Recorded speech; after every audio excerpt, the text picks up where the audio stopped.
The weight of produce hanging in the pan pulls on a pair of springs inside the scale. They move the various internal components that turn the pointer to the corresponding weight mark on the dial. To make the scale's frame, a press stamps a steel plate 5 times, progressively cutting and bending it into the final frame shape. A washer goes into each steel spring. They turn it up or down to adjust the spring's tension. That's how they'll calibrate the scale later. The top part of each spring will bolt to the frame, and the bottom part to this slider, a long metal component with weight markings. Next, they attach a component called a rack to one end of the slider, securing the screw tightly with thread locking fluid.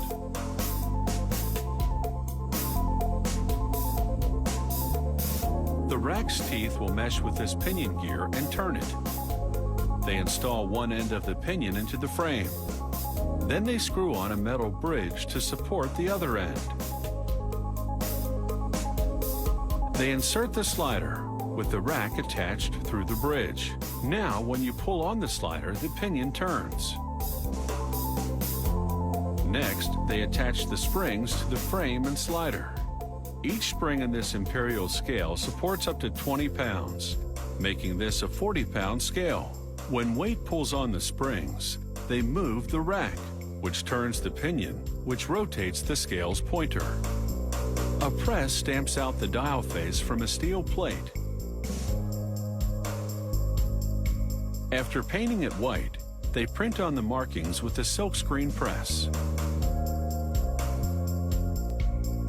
They insert a spring to prevent the rack from slipping on the pinion.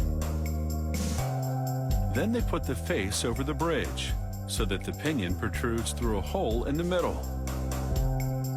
A guide helps them align the face so that the zero will be in the right spot. Then they tighten 2 screws to attach the face.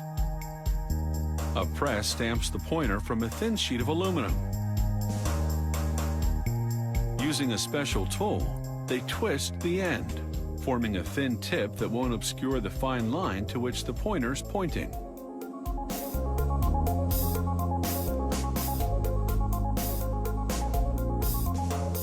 Next, a coat of red paint, so the pointer will stand out against the black and white face. Once the paint's dry, they mallet the pointer onto the pinion. Now they hang the pan on the scale and turn a little screw in the slider to adjust the pointer to 0. This ensures the scale will weigh just the produce rather than the produce and the pan. Now they calibrate the scale. To do this, they load it with weights to full capacity, which is 40 pounds for this scale.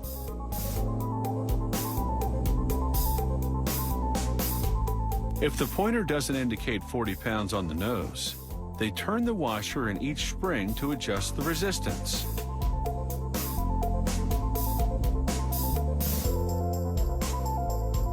Then they adjust the pointer back to 0 again.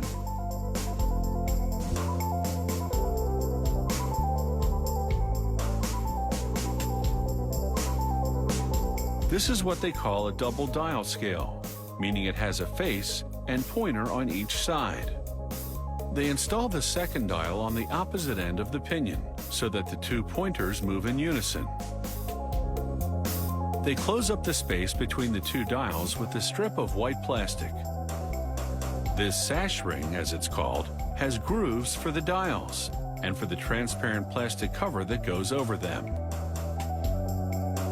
Hanging scales can have dials or digital readouts, and they come in a wide range of capacities, from your common 20-pound or 10-kilogram grocery model to heavy-duty 600-pound or 272-kilo scales designed to pull their weight in industry.